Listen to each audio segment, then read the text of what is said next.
1 2 წავიდა. ხეზე ასვლა ბევრისთვის გისწავლებია ცხოვრებაში. აი როგორ არის იცით? ძალიან ახლობლებს ვასწავლე. ხო. და ზუსტად ძალიან ახლობლებმა მიყავარდეს. პირველი რაც ციხე მასწავლა და რაც შემიძლია ყველას უთხრა. ციხე მოთმინება მასწავლა. შენ რომელ რანგში თვლი თავს? შენ მაღალი რანგი ხარ თუ საშუალო რანგი ხარ? ახლა საქართველოს კალიბრით. სოფლიოს კალიბრითაც მათ შორის. უღურე. მე ჩემ თავს აი ამ სფეროში, ამ ავტოსფეროში მეორე არ მეგულება. ზვიადი, შევარნაძე, მიშა თუ ბიძინა. აი რომელი ინფორმაცია უფრო კომფორტული იყო შენთვის როგორც ბიზნესმენისთვის? არც ერთი ვინც იყო პირველი პირები, ბიზნესმენი არ ყოფილა. ბიძინას? არა, მივალი. მოგესალმებით, გალბატონებო და ბატონებო, გრძელდება გადაცემა შენობით ბიზნესის მორიგი ეპიზოდის ჩაწერა. დღეს მოვედით კომპანია მათე მოტორსში. გადაცემა ყოველთვის ანებიურებს თავის მრავალრიცხოვან და ერთგულ პუბლიკას ექსკლუზივებით და შესაბამისად დღეს იქნება პირველი ინტერვიუ ჩვენი რესპონდენტის 6 წლის შემდეგ. ჩვენი მასპინძელი არის ბატონი გელა ბარგალაია, რომელიც მათე მოტორსის დამფუძნებელია. დღემშვიდობის ბატონო გელა. მოგზანდით სანდრო. დიდი მადლობა თქვენი დროისთვის. როგორ ახართ და როგორ არის საქმეები? ბედნიერი იყოს თქვენი ფეხი. ჩვენივრად გამოიყურებით თქვენც და მეც. ზადვარ ინტერვიუსთვის. ძალიან კარგი, მიხარია, მზაობა, დავიწყოთ მაშინ. თქვით 6 წლის შემდეგ. 6 წლის შემდეგ, კი ბატონო. მოგზანდით. ზად ხართ ისე სატელევიზიო ინტერვიუსთვის? კი ბატონო, დავიწყოთ. გთხოვთ.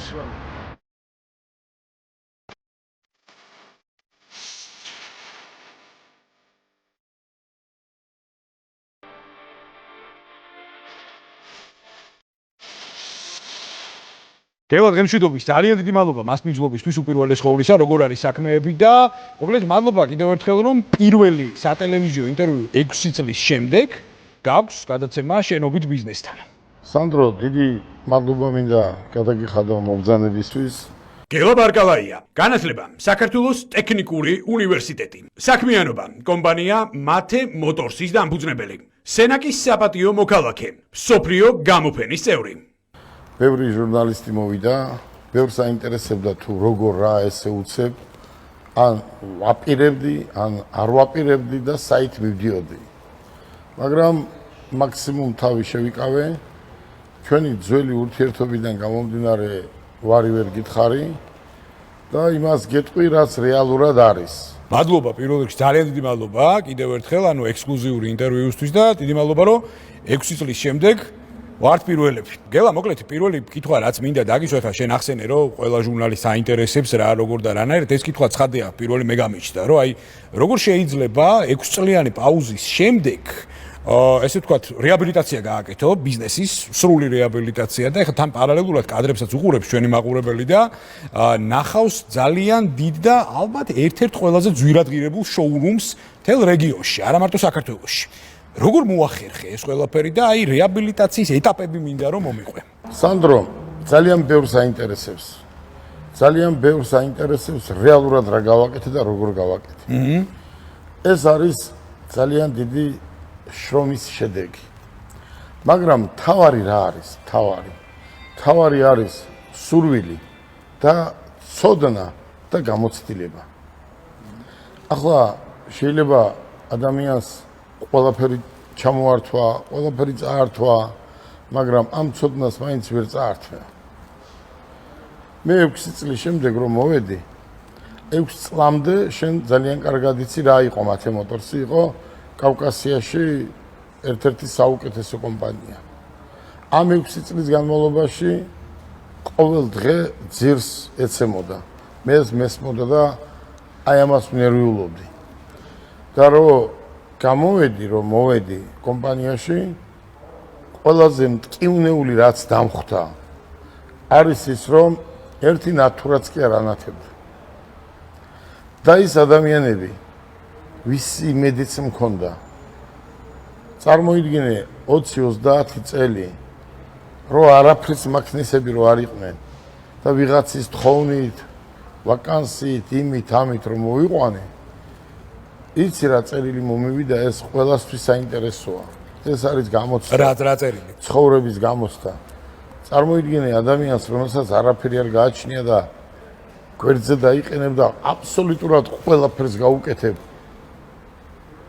და წერილი რომ მოგივა, თან ერთ წელიწადში მოვდივარ. ხო, აი რა ეწერა. წერილს რომ მოგწერს ადამიანი, მე ჩემი ცხოვრება მაქვს და უნდა წავიდე.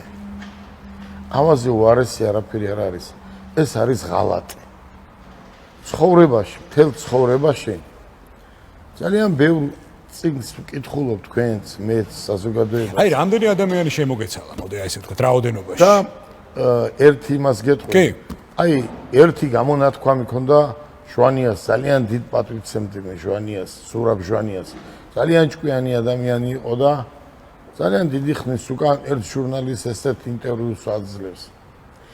თუ რამის მეშინია ამ ქვეყანაზეო, ეს არის ღალატიო, ღალატის მეშინია, როის ადამიანები არ დავკარგო, რომლებიც გზაზე რომ მივდიოდე იქნებაო, რომ გზიდან გადაუხვევენო. აი წარმოიდგინე, მე გელა ბარკალაიას დაახლოებით 600-მდე თანამშრომელი მყავდა. და ჩათვალე, რომ დამხვდა 20-25%.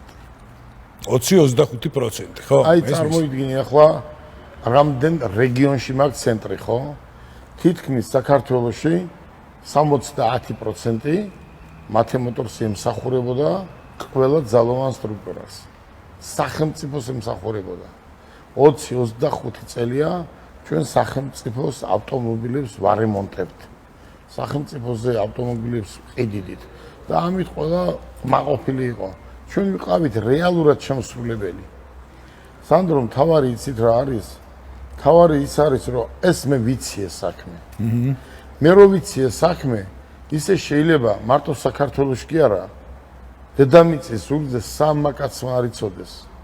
და ამ სამიდან შეიძლება პრეტენზია მქონდეს ამ პირველის ან მეორეს, ეს ჩემი ბიზნესია. ეს მე პატარა ბიჭი ვიყავ, ისე დავიწყე, ძალიან პატარა. იქიდან რამდენი წლის ამ დაიწყე ისე სხვათა შორის ეს ბიზნესი? მე იცი თქვენ რომ კომუნისტების დროს იყო ჟიგული. ხო. და წარმოიდგინე ახლა სენაკში დავიბადე, სენაკში ვცხოვრობდი და ერთი პატარა მაღაზია მქონდა უკვე 15-16 წლის ბიჭს. ხო. და იქიდან დავიწყე. აკუმულატორი, საბურავი და მე უკვე 18 წლის რო ვიყავი, თქვენ წარმოიდგინეთ, სანდრო ჟიგულს რო გაყიდი მაღაზიაში. ეს იყო ჩემთვის რაღაცა სასწაული. აი იქიდან მოვდივარ დღემდე. გამოცდილება. ებატონო. მეგობრების შეძენა. არ ღალატი. და თავარი ბიზნესში რა არის? თავარი ბიზნესში არის, რომ ტყუილი არ უნდა თქვა. რაც არ უნდა პრობლემა ქონდეს, ტყუილი არ უნდა თქვა და ადამიანი არ უნდა მოაყო. კი, აბსოლუტურად გეთანხმები. ისე სხვათა შორის აი მაგარი ისტორია ჰედლაინისთვისაც გამოგვადგება ჟიგულიდან Range Rover-ამდე, ჟიგულიდან Tesla-მდე, BMW-მდე და Lexus-ამდე, ხო? ანუ წლებმა მოიტანა ეს ყველაფერი, წლებმა მოიტანა ეს გამოცდილება. მე არ შემიძლია არ კითხვა ღალატზე დაიწყე საუბარი და ისე სხვათა შორის ცოტა გასაკვირია, იმიტომ რომ შენაირი გამოცდილების და სტაჟის მქონე ბიზნესმენს ესეთი რაღაცები გულთან ახლოს არ უნდა მიქონდეს. მაგრამ ალბათ მაინც რაღაც სენსიტიური ხარ გულის სიღრმეში. როგორ არის იცით სანდრო? ჩვენ ქართველები ვართ, ჩვენ ემოციური ხალხი ვართ და როცა სულით და გულით მიუდგები, გაუკეთებ, დააპურებ, დაასაქმებ, გვერდზე დააიყენებ და იმასაც სასწავლი, რაც არ უნდა ასწავლო, აი ეს იყო ჩემი შესწავლა. მოდი ერთი ძველი ქართული მულტფილმი გავეხსენოთ და ხეზე ასვლა ბევრისთვის გისწავლებია ცხოვრებაში. აი როგორ არის იცით? ძალიან ახლობლებს ვასწავლე. ხო. და ზუსტად ძალიან ახლობლებმა მიღალატეს. წარმოიდგინე, ისეთი ადამიანები არ დამხვდა, ცხოვრებაში ვერასდროს ვერ წარმოვიდგენდი, მშიერიც რომ მომკვდარიყვნენ, აქ უნდა დამხვედროდათ.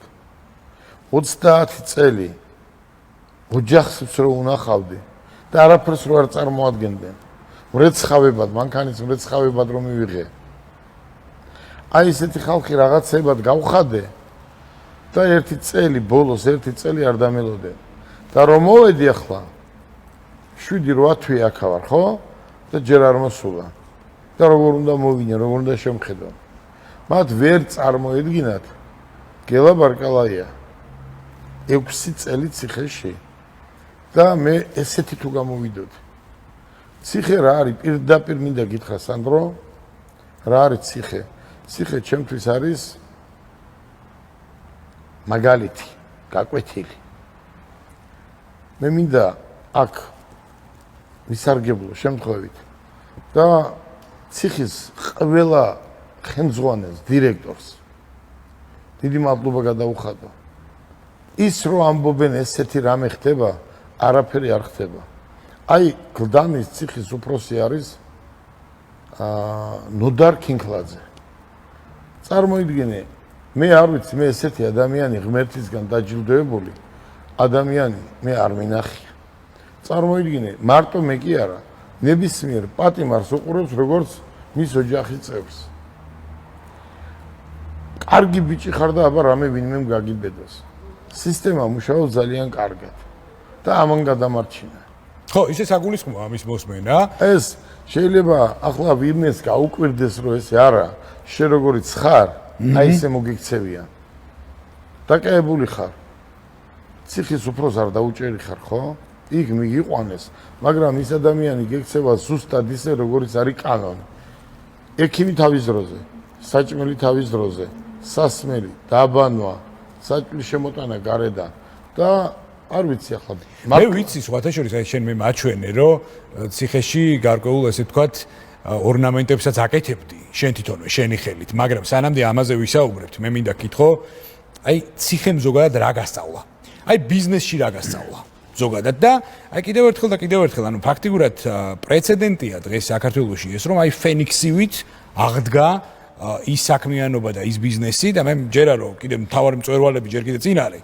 და აი რა გასწავლა აი ბიზნესური კუთხით აი პირველი რაც ციხე მასწავლა და რაც შემიძლია ყველას უთხრა ციხე მოთმინება მასწავლა რას გულისხმობ მოთმინებაში ადრე იყო რომ ყოველთვის მართალი ვიყავი ყოველთვის რაღაცა არ მინდოდა სხვისი აზრის გათვალისწინება მოსმენა იმიტომ როცა იცი და ის რაღაცას ყვება ახლა უკვე უსმენ ვიცი რომ ისეთ რამეს ყვება რომ ესე არ შეიძლება მაგრამ აიც ბოლომდე უსმენ და არის კიდე ბევრი მოთმინებაში აი ამ მოთმინებაში ბევრი რამე შედის უნდა მოითმინა და დროს უნდა დაელოდო ანუ მოთმინება გასწავლა ციხე მოთმინება მასწავლა შეცდომების აღიარება გასწავლა შეცდომების აღიარება მასწავლა ციხეში ალბათ ის განათლება რაც გარეთ მქონდა მიღებული ციხემდე იმაზე უფრო მეტი განათლება მივიღე ახლა მაყურებელი არ ვიცი როგორ მიიღებს ციხეში არის უამრავი წიგნები ბიბლიოთეკა არავინ არ გიზღუდავს ნებისმიერი წიგნი ნებისმიერი წასაკითხი დასაბეჭდი სათამაშო ტვინის სავარჯიშო ციხეში ყველაფერია ციხეში ასწავლიან ინგლისურს ქართულს რუსულს რა ენას გინდა სპეციალურად გარედან მასწავლებლები შემოდიან ექიმი ექთანი ყველა ერთმანეთზე უკეთესები ციხეში პრობლემა არ არსებობს თუ მოსჯილი გაქვს და წყნარად იქნები ციხე ჩვეულებრივად გაივიდა ხო ეხლა ჩვენმა მაყურებელმა გაიგოს ისე რომ რაღაც ციხის რომანტიზებას ვახდენთ ერთმა დაგვიტანოს არავითარ შემთხვევაში მაგრამ აი მე ხაზს მინდა გაუსვა გელა იმ მოცემულობას რომ ანუ დღევანდელი პენიტენციური სისტემა და ეს შენი პრაქტიკული გამოცდილებიდან გამომდინარე ვსჯელობთ ამაზე რომ ნუ მუშაობს ასე ვთქვათ და სისტემა მე ვამბობ ბაგერ გელაბარკალაია ხო მთელი ჩემი ცხოვრება ბიზნესში ვარ და ჩემთვის 6 წლის განმავლობაში მე არ მახსენდება ერთი რამე პრობლემა. ჩვეულებრივი კაცი თუ ხარ ჩვეულებრივად დაამთავრები მე 6 წელს. ეგერ არის ტელევიზორი, ეგერ არის წიგნი, ეგერ არის ერთი ცეხი, უზარმაზარი ცეხი. ხო, აი ეგ მინდა მომიყვანო. აი უყურეთ როგორ არის. წიგნი თუ არ გიყვარს. ხო. ტელევიზორი მაინც შეიყვარე. ტელევიზორი თუ არ გიყვარს, რადიოა. ფეხბურთი, კალათბურთი, მეგრელების გუნდი მყავდა ციხეში, ესე არ იყო მთლად. და შეჯიბრებები იყო, შიგნით და მთელი ამბები იყო. და წარმოიდგინე ახლა ციხეში. თქვენ მალე ნახავთ. ციხეში მე რა გავაკეთე. აი, არაფრის მაქნისი ტიპები ხო არიან ციხეში? და არის დიდი ცეხი. და რაღაცის გაკეთება იციან. სანდრო, გავაკეთე დაახლოებით 500, 600, 700-მდე ნარდი, ჭადრაკი, ავტომობილები და 1000 რამ ხატები, რომელიც გამოფენასაც აპირებს. რომელიც ჩვენ საწყობში როგორ ინახება, იცი? ჩვენ საწყობში ამას ისე ულიან რომ არ ვიცი.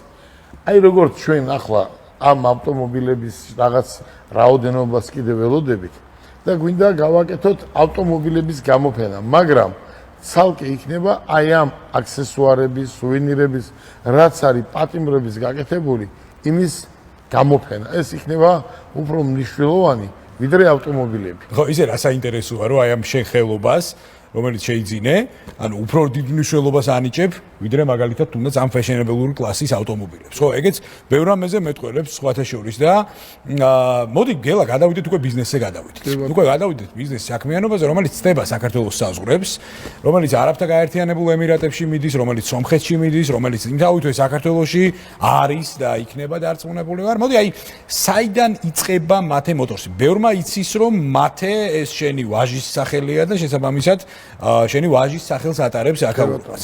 რომელი წლიდან დაიწყო ეს ყველაფერი ოფიციალურად, თუმცა როგორც თქვი ხა 15 წლის სენაკში დაიწყე, ეგრეთ წოდებული ჭყალებში 07-ის გაყიდვა, ხო? მაგრამ აი უკვე ოფიციალური სახე როდის მიიღო ბიზნეს საქმიანობა? რო ჩამოვედი თბილისში, დაახლოებით ვიყავი 25, 26, 27 წლის ბიჭი და ისევ ამ მიმართულებით დავიწყე. მაგრამ ძალიან პატარა მასშტაბით. 2005-ში უკვე ოფიციალურად დავაფუძნე მათე მოტორს. ავაშენე ცენტრი 1, 2, 3, საქმე მოითხოვა ბათუმშიც ყოფილიყო, თელავშიც ყოფილიყო, ქუთაისშიც ყოფილიყო და ეს ერთდროულად გაკეთდა 1 წლის განმავლობაში, 2 წლის განმავლობაში. კი ბატონო.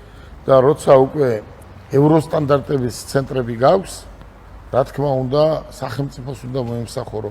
იმდენი ავტომობილი არ არის, რომ დაითვირთოს ეს ყველა ცენტრები. და ამიტომ ტენდერებში ჩვეულებრივად შევდიოდით და სახელმწიფო ავტომობილებს ვაკეთებდით დღემდე. რაც შეეხება ჩემი მოსვლის მერე, მე ვიფიქრე, ეს საქმიანობა გამეგრძელებია თუ არა. ასაკი გემატება.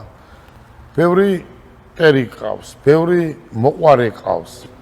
ბევრი შურიანი ადამიანია. სამსახურში გუნდი არ არის. ძალიან ძნელი იყო და დაუჯიქი და ვიფიქრე. და გადავალ მეთქი 100%-ით ვიფიქრე დუბაიში. მე სანდრო თავარია. ეს ციხიდან გამოსვლის პერიოდს ყვები, ხო? კი ბატონო. ჩემთვის თავარი იყო რა. აეროპორტამდე მივიდე.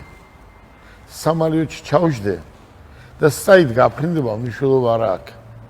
ყველა ქვეყანაში ყველა ქვეყანაში მყავს პარტნიორი, მეგობარი, რომელიც მემიღებს. აქ არ არის იმაზე საუბარი, რომ გელა ბარკალაიას იშოვის იმპულს, რომ იცხოვრებს. გელა ბარკალაიამ საერთოდ რო არაფერი არ გააკეთოს ამ ქვეყანაზე, ნორმალურად იცხოვრებს. მაგრამ როცა მთელი შენი ცხოვრება ავტომობილთან გაქვს დაკავშირებული და არის ძალიან დიდი სამეგობრო, ძალიან დიდი პარტნიორები, ამის შეწყვეტა არის ძალიან ძნელი. ალბათ, სოფლიო გამოფენა იცი. კი ბატონო. სოფლიო გამოფენის წევრი ოფიციალურად 15 წელია არის გელა ბარკალაია. შენ რომელ რანგში თვლი შენ თავს? შენ მაღალი რანგი ხარ თუ საშუალო რანგი ხარ? ახლა საქართველოს კალიბრით. სოფლიოს კალიბრითაც მათ შორის. უღურეთ. მე ჩემ თავს აი ამ სფეროში, ამ ავტოსფეროში მეორე არ მეგულება. როგორ გითხრა? მე არ ვარ დაქირაებული დირექტორი. შენ იცნობ ცენტრებს საქართველოში. კი ბატონო. და ალბათ 80% დაქირაებული დირექტორი ყავს. ნუ მართველი ხო, შემთხვევაში, კი ბატონო. ვინც მართავს, არ არის ეს, ძალიან ძნელია. მე რომ დომებოდა მარტო ერთი რაღაცის ბრენდის, ნებისმიერის და რომ მინდოდეს. ან Toyota-ს, ან Lexus-ის, ან Mitsubishi-ს, ან Hyundai-ს, ან Kia-ს, ან Range Rover-ის, ან BMW-ს, ან ნებისმიერის. თქვენ როგორ ფიქრობდით? რამდენი ხნის უკან ვიქნებოდი გაცილებით 1-30 წლის უკან, რისი მინდა იმის ოფიციალური დილერი. მაგრამ მე ეს გზა ვირჩიე. მე დღეს უმუშაობ ისეთ ადამიანებთან, ისეთ ქარხნებთან, ისეთ პარტნიორებთან, ნებისმიერი ავტომობილი ჩემთვის პრობლემა არ არის. მესმის. როცა დილერი ხარ, ხო. უნდა უსმინო სხვას. რასაც მოგაწვიან, ის ავტომობილები უნდა გაყიდო. ხან არის, ხან არ არის, ხან ეს ფასია, ხან ის ფასია. მე ამდენი წელია ბაზარში ვიყავი ერთ-ერთი. ჩემთან მომსვლელი კაცი უავტომობილოდ არ გავიდოდა. ანუ დეფიციტი არასდროს არ აქვს სალონში. ავტომობილები ყოველთვის არის. აი უყურეთ. დუბაი ავიღოთ. კი ბატონო. რა ავტომობილი უნდა მითხრა შენ მე დღეს ისეთ, რომ მე დუბაიში არ ამყავს. ნებისმიერს რადგან ვამბობ, დაწყებული ლამბორჯინიდან დამთავრებული ნებისმიერი ძვირად ღირებული ავტომობილი ჩვენს ცენტრში დღეს იყიდება დუბაის ცენტრებში. კი ბატონო. ქვეყანა დუბაი რა არის? დუბაი არის ევროპა, აზია, ამერიკა. ერთად არის დუბაიში. კი. სხვადასხვა აი როდიდან მოხდი და როდიდან გააბი კავშირები უკვე ემირატების ბაზართან. აი დუბაისთან როდიდან იწყება შენი პარტნიორობა? 2005 წელს მე როცა დავაარსე მათე მოტორსე. კი ბატონო. 1-3 წლის ურთიერთობა, 4 წლის ურთიერთობა მქონდა. საიდან ჩამოყალიბდა ეს ურთიერთობა? ეს ურთიერთობა ჩამოყალიბდა ბაქოდან. ბაქოში მყავს ძალიან მაგარი პარტნიორები და მითხრეს რომ შენ ეს საქმე იცი. და მოდი, რატო არ უნდა გააკეთო დიდი მასშტაბით. და ამ ბაქოელებმა ერთი არის კალიბა, ამ სფეროში ძალიან ძლიერია და მითხრა რომ მოდი რა, გააკეთე ეს ძლიერად.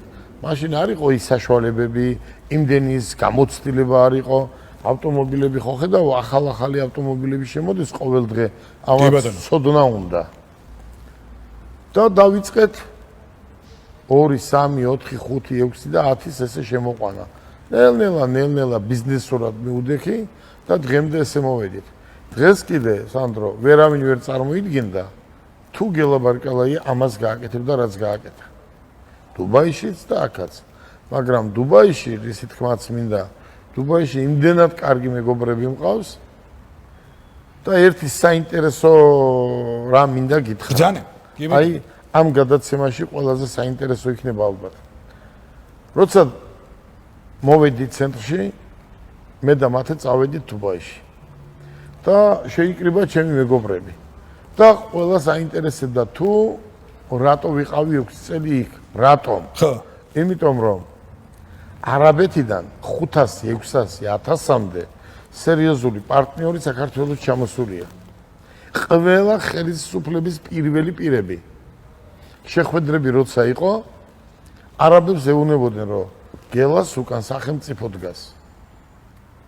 და სახელმწიფოდან მიღებული მაქვს სიტყვიერი თუ საბუთიერი რამდენი მადლობა ღმერთმა იცის, რომ ეს რომელი მთავრობის პერიოდს გულისხმობს შენ? იმ მთავრობის დროსაც და ამ მთავრობის. და ამ მთავრობის დროსაც და შევარდნაძის მთავრობის დროსაც.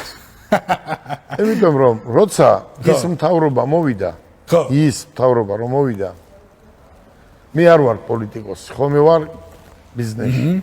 ის მთავრობა რომ მოვიდა, მაშინ ქვეყანაში ჟიგულები დადიოდა და ოპელები. პირველი რაც მე გავაკეთე, დამიძახეს და რასიზამო. რას ვიზამ და ჩავანაცვლოთ მეთქი ეტაპობრივად. პირველი პიკაპი საქართველოში მე მოვიყვანე. ჰაილუქს თუ არ ვწდები. პირველი მიცუბიშისა და ჰაილუქსი იყო, კი. პიკაპი მოვიყვანე და ეს სისტემა ავაწყეთ. კარგად მივდივართ. პირველი ინტერვიუ მოკლედ ძალიან საინტერესოდ მიდის და გელა მე მაინტერესებს, აი მოდი ეხლა გადაცემა ჯვარი წერია გადაცემას პოლიტიკური სენტიმენტებისგან და გადაცემა არის აბსოლუტურად აპოლიტიკური, მაგრამ მე მაინტერესებს წარმატებული ბიზნესმენის, აი მოდი ეს პირდაპირ დაგისვა ამ კითხვას და ვიცი რომ გულწრფელად გამცემ პასუხს ჩვენი ურთიერთობიდან გამომდინარე. ზვიადი, შევარდნაძე, მიშა თუ ბიძინა. აი რომელი ფორმაცია უფრო კომფორტული იყო შენთვის როგორც ბიზნესმენისთვის? არც ერთი ვინც იყო პირველი პირები, ბიზნესმენები არ ყოფილა. ბიძინაც? არა, მივალი კამერა. წარსულები. ხო. ბიძინა ივანიშვილი არის ბიზნესმენი. და ყველაზე უფრო მისასალმებელი და ყველაზე საუკეთესო იცით რა არის ანდრო? ეს ადამიანებისთვის ძნელი გასაგებია. ვინ არის ბიძინა ივანიშვილი? ბიძინა ივანიშვილი იმიტომ არის ბიძინა ივანიშვილი და მაგარი, რომ ის თვითონ ამბობს, დაჯდა და თქვა, მე ნოლიდან დავიწყე. მე მისი წიგნები ციხეში წავიკითხე, აქაც და მე ვაკვირდები მის გამოსვლებს. წარმოიდგინე თვითონ ამბობს, რომ პატარა ბიჭი ვიყავი, სოფლიდან წამოვედი, ხარატის თანაშემწედ დავიწყე მუშაობა და იქ უმუშაობდიო. და მე წინ წავიწიო. წარმოიდგინე, სოფლიოში ვინმე თუ არის წარმატებული ბიზნესმენები, არიან როგორიც არის დღეს ბატონი ბიძინა ივანიშვილი. რატომ? ყველა საფეხური გაიარა, ყველა გზა გაიარა, შეცდომას არ უშვებს. ის შეცდომას არ უშვებს. ის იმას აკეთებს, რაც ქვეყანას სჭირდება. და ბევრი სანაცნობო ყავს. და რეალურად ბიზნესმენია. საქართველოში კი არ არის მარტო. ის ცნობილია ძალიან ბევრ ადგილზე. მე როცა დავდივარ ახევარი მსოფლიო შემომლილი მაქვს, ხო? და რომ მივდივარ, მეკითხებიან საქართველოში ვინ, რა, როგორ. აი თვითონ ბიზნესა ყვება. ნოლიდან უნდა დაიწყო რომ წვევალამდე ახვიდე. 40 წლის ასაკში არ არის ბიზნესის დაწყება. ეს გამორიცხულია. სადღაც შენ თავსაც უარ ხედავ, იმიტომ რომ შენ ხო ნულიდან დაიწყე რეალურად. ზუსტად როგორც დაიწყო ბატონმა ბიძინა ივანიშვილმა, ზუსტად ისე დავიწყე მე. მაგრამ მე მომიწია სენაკში ომი, ათესაობა, ახლობლები, ბევრი პრობლემები, 5 შვილი, შვილიშვილები, დიდი ოჯახი და უცებ ვერ გავწვი ყველაფერს. ისე გელა ბარკალაია შეიძლება ვნახოთ პოლიტიკაში. პოლიტიკაში წასვლაზე მე არასდროს არ მიფიქრია. მაგრამ თუ რამე აწი რაღაც მოხდა ისეთი, რაც მოხდა და მე ხო არ დარწმუნებული რა მოხდა. მსგავსი რამე თუ მოხდა, არ არის გამორიცხული. და თუ პოლიტიკაში წავედი, არც უგულავა არ ვიქნები და არც ბევრი სხვა. თუ წავედი, მაგრამ არ ვფიქრობ. რას ფიქრობ, რომ აი პოლიტიკაში რა ხელწერა გექნება? პოლიტიკაში თუ წავედი, მარტო წავალ, იმიტომ რომ რაღაცა სიკეთე გავაკეთო. და რაღაცა ერთი ნაბიჯი წინ გადავდგა. მე ბევრი იდეები მაქვს, ბევრი გეგმები მაქვს და ძალიან მალე ამას თქვენ ახავთ. შევხვდები პირველ პირებს, გავაცნობ, თუ გამახორციელებინებენ. ისე სხვათა შორის იცი რა მაინტერესებს, ახლა პირობებთან შეხვედრა ახსენე და შენ ფიქრობ, რომ მათე მოტორსი მალე დაუბრუნდება იმ კონდიციას, რაც 6 წლის წინ იყო. იმიტომ რომ მე რომ ახსენდება, ახლა ერთ-ერთი ლიდერი კომპანია იყო ბაზარზე. როგორც იგივე სახელმწიფო ტენდერებში, ასევე ცალკეულ მიმართულებებში, ხარისხის კომპონენტში, მათ შორის და უპირველეს ყოვლისა, შესაბამისად აი შენ როდის ფიქრობ, რომ აი ამ კონდიციებს დაუბრუნდე და კიდევ უფრო განავითარო მათ შორის. როგორიც დღეს ვარ ძლიერი, ესეთი არასდროს არ ყოფილა. ახლა ყველა არც მაშინ 6 წლის არასდროს არ ყოფილა ესეთი ძლიერი, როგორიც დღეს ვარ. 6 წლის შემდეგ მოვედი და ეს რაც გავაკეთე 7 თვის განმავლობაში, აქაც დუბაიშიც, სასულხეთშიც. ეს ხო არც ერთი არ მქონდა იმ მასშტაბით. და დღეს აი ესეთი არასდროს არ ყოფილა. გელა ეს მარტო შეძელი, აი მე ფუნდამენტური კითხვა მინდა რომ დაგისვა. აი ეს მარტო მე ვიცი რომ ბევრი პარტნიორი ყავს მთელ მსოფლიოში. ემირატებში, სომხეთში აღარ მოყვები, ხო? მაგრამ აი საქართველოში მარტო ხარ? მე ისევ დავესისხები ბატონ ბიძინა ივანიშვილს. მან თქვა ერთჯერ ესეთი რამე. როცა ბიზნესში ხარ და როცა მარტო ხარ, უფრო მიაღწევ და უფრო ადვილი გადასაწყვეტია ესე იგი მარტო ხარ. საქმე, რა თქმა უნდა. არასდროს არ მახსოვს, არასდროს 1%-ის მოწილი არასდროს ამყოლია. პარტნიორი არ ყოლია? არასდროს პარტნიორები ახლა ზოგადად ავტომობილების და არქში. ამას არ გულისხმობ, აი შეპესე მაგალითად. ყველა შეპესე 100%-იანი წლის პრობლემა. სანდრო, როგორი აქ რაც კიდია, ხო, აგი რაც კიდია, სურათებია თუ რაც არის, აი ეს ყველა არის ბრენდები. ამის ყველაფრის დილერი ვიყავი 6 წლის უკან. მაგრამ ახლა ნელ-ნელა ამას ყველაფერს აღვადგენ. მაგრამ დღეს უფრო ძლიერად ვარ, ვიდრე აქამდე ვიყავი. რატომ? იმიტომ რომ ის ადამიანები, რომლებიც უნდა დამდგომოდნენ გვერდზე, დამიდგნენ. და მაგზნობიეს ის, რომ ეს მე უნდა გავაკეთო. და ხო, ის არ მithქვია, რომ გითხარით, იმ დღიდან დღემდე თავარი რა მოხდა. თავარი მაინც არის მე და მათე წავედით დუბაიში, ჩავედით. შეიკრიბა პარტნიორები და მეუბნებიან, რატო მოხდა ეს? როცა შენ ის მთავრობა, ყველა გაფასებდა, მუშაობდი, ემსახურებოდი, ყველა კარგს ამბობდა, უცებ რა მოხდა? რაც მოხდა, ამაზე ახლაც არ ვისაუბრებ. ხო, ეს. და არც ვფიქრობ, არც მომავალშიც, იმიტომ რომ როცა ბიზნესში ხარ და ცოტა ზევით ხარ და ნახევარი მსოფლიო გიცნობს, დაიწყო ახლა თავის მართლება, ეს არ გამოდის. ეს წარსული თემაა. ხო, არ ვიდა. მე და მათე ჩავედით დუბაიში. აი ესე ვიწრო წრეში დაუჯექით. და მათეს ეკითხებიან. მათე ავტოსფეროში ყველა პირველი იგზის. და არაფერი არ გაგვაჩნია. გამოვედით ციხიდან, ეს გაჩერებული ფული არა, 9 მილიონ ნახევარი ლარი ვალი დამხვდა. და ეუბნებიან მათეს. მათე ჩვენ ხომ აგრები ვარ დღეს დუბაიში. მაგრამ მამაშენმა გვასწავლა ეს ბიზნესია. მე როცა დავიწყე ბიზნესი, ყველა ესენი პატარა ბიჭები იყვნენ. და მე ვასწავლიდი თუ როგორ იქნებოდა უკეთესი. გავიცანი, დავმეგობრდით. მისვლა, მოსვლა, ურთიერთობები, ყველა ჩამონაყვანი მყავს საქართველოში. ნახეს აქ როგორია საქართველო. და ახლა არ ვიცი, მე პოლიტიკაზე არ ვსაუბრობ. მე გეუბნები ესეა ზუსტად. აი ბატონი ბიძინა ივანიშვილის ფაქტორი ბიზნესში ძალიან დიდ როლს თამაშობს. მესმის აბსოლუტურად. ძალიან დიდ პატივს ცემენ და რატო ცემენ პატივს? იმიტომ კი არა რომ მაგარი ბიზნესმენია, ან ის, ან მე, ან მეორე, არა. აი რა აქვს ყველაზე დიდი დადებითი და რატომ ცემ პატივს? რატო? ვინმეს ვიცნობ ბიზნესმენს, აი ამ რანგის ბიზნესმენებს, აი ეს ადამიანი არის 100%-ით ოჯახზე შეყვარებული და ქვეყანაზე შეყვარებული. ასეთთვის ამას ყველა ეს მაღალი რანგის ბიზნესმენები.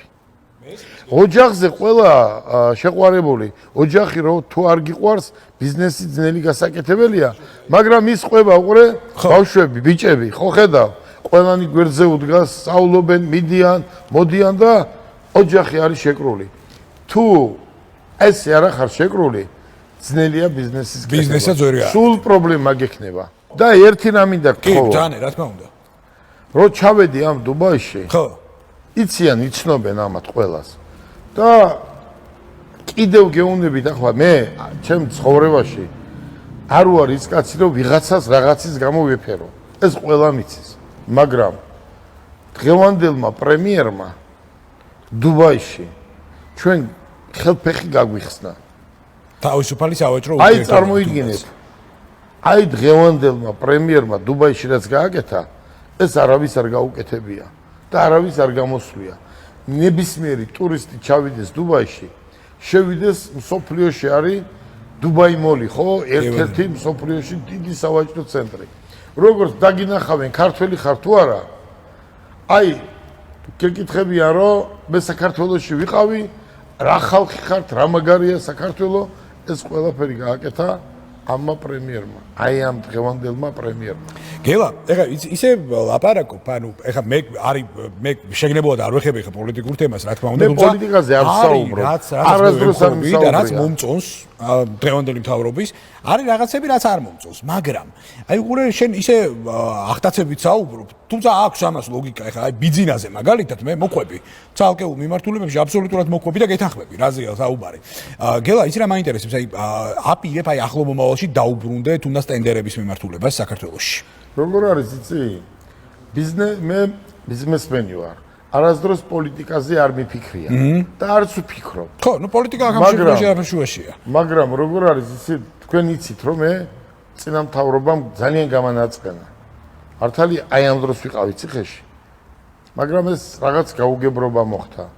მაგრამ ცენტრი, რომელიც მე ვებხვი და მოყმესთან ავაშენე, აი ეს გიგი უგულავამ წამართვა.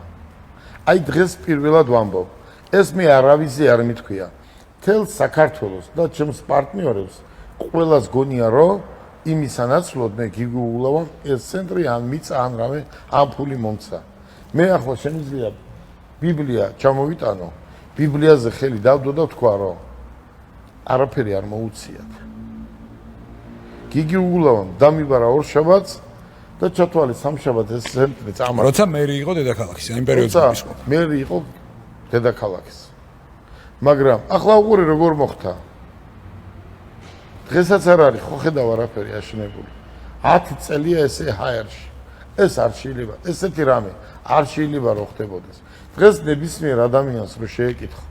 გელაბარკალაია დაიჭირე შენ და ბიზნეს როგორ გავაკეთებ საქართველოსშიო, მე ხო სოფლიო გამოფენის წევრი ვარ, ხალხს ხო ვიცნობ, ხო მიცნობენ ინტერნეტში დევს ყველაფერი ხო. ისე სხვადასხვა აი ჩვენი საინფორმაციო სამსახურიც ცხადია ამ პასაჟს რაც ახლა გააჟღერე. დაუსვავს ალბათ გიგი გულავასაც და საინტერესო იქნება მისი პასუხიც ამ თემასთან დაკავშირებით, მაგრამ გიგი გულავა ჩვენთან ვერ დაждდება. რატომ იცი? ხო მე ამას არ ვიცი. აი რატომ ამბობ ვიცი? გიგი გულავა ვერ დაждდება, იმიტომ რომ ბიზნეს გადაცემაა და შესაბამისად გიგი როგორ არის? მან რაც მე მყადრა, მან ამირია მთელი ბიზნესი, მთელი ცხოვრება. განა იმიტომ მას ხიდი ჭირდებოდა იქ. არა, ეს იყო დააკვეთა უბრალოდ. ვიღაცას არ უნდოდა რომ კონკურენტს რომ მე ყოფილიყავი და რა იყო ახლა ნარკომანი მე არ ვარ, იარაღს მე არ ვაჯღარუნებ, არ დამაკ და რაღაცით ხო უნდა დავეჭირეთ. და არ დავთხოვდი ესე ცენტს ხო? და ადგენენ და უცებ წარმოიდგინე ორშაბათს მეძახის და აბატონო ცენტრი უნდა დაცალა. აი წარმოიდგინე ტენდერები მოგებული გვაქვს. თელ საქართველოს პოლიციას თუ ძალოვან სტრუქტურებს ემსახურები, დამიბარა და ცენტრი უნდა დაშალო და მოგცემ ადგილს. და სად? იქით სადღაც მცხეთაში რაღაცა ადგილს მაძლევდა. ეს მნიშვნელოვანია, რასაც გეტყვით. და მე არ დავთანხმდი, არ მინდა მეთქი, შევაფასოთ, ფული მომეცი და წავალ რა ჩემს გზაზე მეთქი. არაო. და მე აზიის განვითარების ბანკი ჩაერთო ფონდი რაღაცა და იმათ მაუთხეს არა ფული გადაუხადეო. ვიღაცა პატარა ბიჭი მოვიდა 800,000 დოლარი შეაფასა. ორშაბათს უგულავამ ჩამირიცხა 800,000, ორშაბათ დილის 11 საათზე და 12 საათზე 2 მილიონი წამართვეს. 10 მანქანა წამართვეს და ციხეშიც გამიშვეს. და 2 თვე ციხეში ვიყავდი. ძალიან ცუდია რასაც ვთქვი. ეს როგორ არის ისეთ? ამის შემდეგ როგორ გინდა რომ ვინმეს მოეფერო, კარგი თქვა, იცხოვრო. მე ხო მეგობრები მყავს, ხალხს ვიცნობ, ბიზნეს ვაკეთებ, ხო მთელი ჩემი ცხოვრება. გელა ძალიან ცუდია, რასაც მე ვისმენე. აი ერთ შეგეკითხები, სანდრო, აი უყურე ერთ შეგეკითხები. რატომ არ აშენდა 10 წლის განმავლობაში იმ ადგილზე? ხო, ეს კითხვა მეც მაქვს. მეც კითხვა მაქვს. აქ ხიდი არავის არ აინტერესებდა. აქ უბრალოდ გელა უნდა გაჩერებულიყო. აი ეს ცენტრი და რას აკეთებდა გელა ამისთანაც? თან მით უმეტეს რომ გელა იყო ტენდერებში გამარჯვებული, სახელმწიფო ავტოპარკს აკომპლექტებდა, სერვისი მიბმული ქონდა. რას აკეთებდა გელა ამისთანაც რომ თუნდაც რომელიმე ჩინოს აღარ დავასახელებ სახელდაგვარს, რომელიმე ჩინოსნისთვის იყო მიუღებელი. მე არასდროს შეგნებულად კანონი არ დამირღვევია. შეგნებულად. მაგრამ ჩემი ბიზნესი ვიღაცას ხელს უშლიდა. თქვენ გაიხსენეთ მაშინ ვინ მინისტრები იყვნენ თანამდებობაზე, მინისტრები თანამდებობაზე იყვნენ და ავტომობილების ბიზნესები ჰქონდათ, ცენტრები, ოფიციალური დილერები იყვნენ. ხო, ნუ არ დავასახელოთ. ხო, არა, მე არ ვასახელებ, მაგრამ ვიღაცას არ აწყობდა და ეს იყო უბრალოდ გიგი უგულავა შეუკვეთეს. გეკითხებით კიდევ სვამ შეკითხვას. დღემდე 10 წლის განმავლობაში რატო არ გაკეთდა ხიდი? ეს კითხვა მეც მაწუხებს, დიდი ხანია და მრავალი წელია. და ბოლოს ჩვენი საუბრის ბოლოს ახლა ისე იმდენ თემას შეეხე, იმდენ საინტერესო თემას შეეხე, რომ მე მგონია რომ სატელევიზიო ფორმატში ეს ჩვენი ბოლოს შეხვედრა არ არის. ახლა ჩვენი ურთიერთობიდან და მეგობრობიდან გამომდინარე ჩვენ კიდე სხვადასხვა ფორმატებში და არაფორმალურ გარემოებებში მოგვიწევს ყოფნა, მაგრამ აი დღევანდელ სისტემას თუ შევხედოთ, ახლა მარტო დღევანდელ სისტემას მე არ უყურებ მარტო თავრობის პრიზმაში, ხო? აი ბანკებთან როგორი ურთიერთობა გაქვს? ბანკები როგორ არის? დღეს როგორ მუშაობს ბანკები? 6 წლის უკან უფრო ადვილი იყო გადარიცხვები, გადმორიცხვები, მაგრამ მე რო მოვედი, ხო ის ომი დაწყებული იყო რუსეთსა და უკრაინას შორის. კი ბატონო. ამან მთლიანად დაძაბა ყველგან ურთიერთობა. ეს არ არის ახლა საქართველოს ბანკების ახირება, რომ სესხი არ მოგცენ, ამ ფული არ გადაგირიცხონ, ამ მაღალ პროცენტში რო გაძლევენ. არა, ეს არის ეროვნული ბანკი აკონტროლებს ამ ყველაფერს. არის შიში, რომ მოგცენ ფული და რო ვერ გააკეთო ბიზნესი და უკან ფული რო ვერ დააბრუნო. კი ბატონო. და რო ვერ დააბრუნო, წაგართმევენ შენობას, ხო რაღაცა გარანტად ხო ხო ჩაუდები. უზრუნველყოფის ამბავი, და კი ბატონო. ეს ზუსტად ეს არ აწყობს ბანკებს. სახელი ფუშტება. ამიტომ ამის დღეს ხმას არ ვიღებ, გაჭირებული ვარ, რეალურად რა მოხდა, რა იყო, ხმას არ ვიღებ, რომ ამოვიღო ხმა.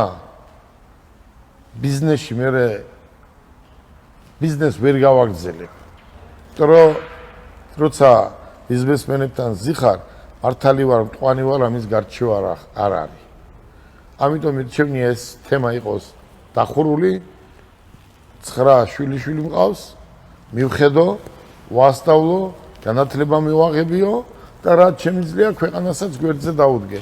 რაც შეეხება რომელნებით პოლიტიკა, არასდროს არ მიფიქრია, უბრალოდ მე ვისგანაც ვარ ზოგადად განაწყენებული.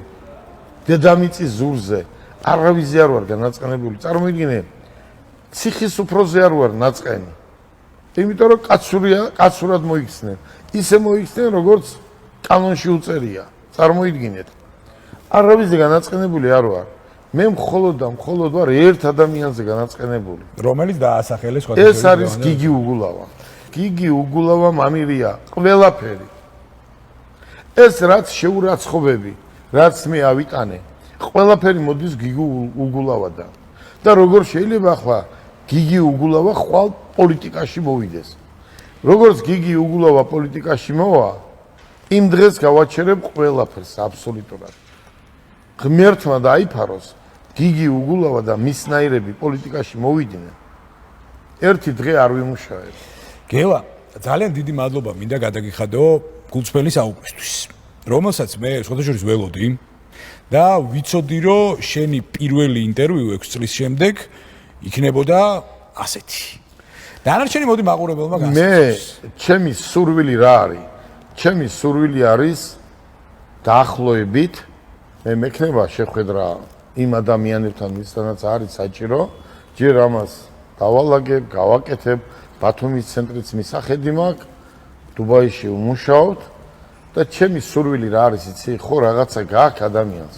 აი ეს ჩემი შვილები, მათე სწორგზაზე დავაყენო, ეს ახალგაზრდები ვინ ჩემს გვერდზე არიან და მე შეუპირდები ძალიან მალე სახელმწიფოს, რომ მე 15-20 ადამიანს დავასაქმე.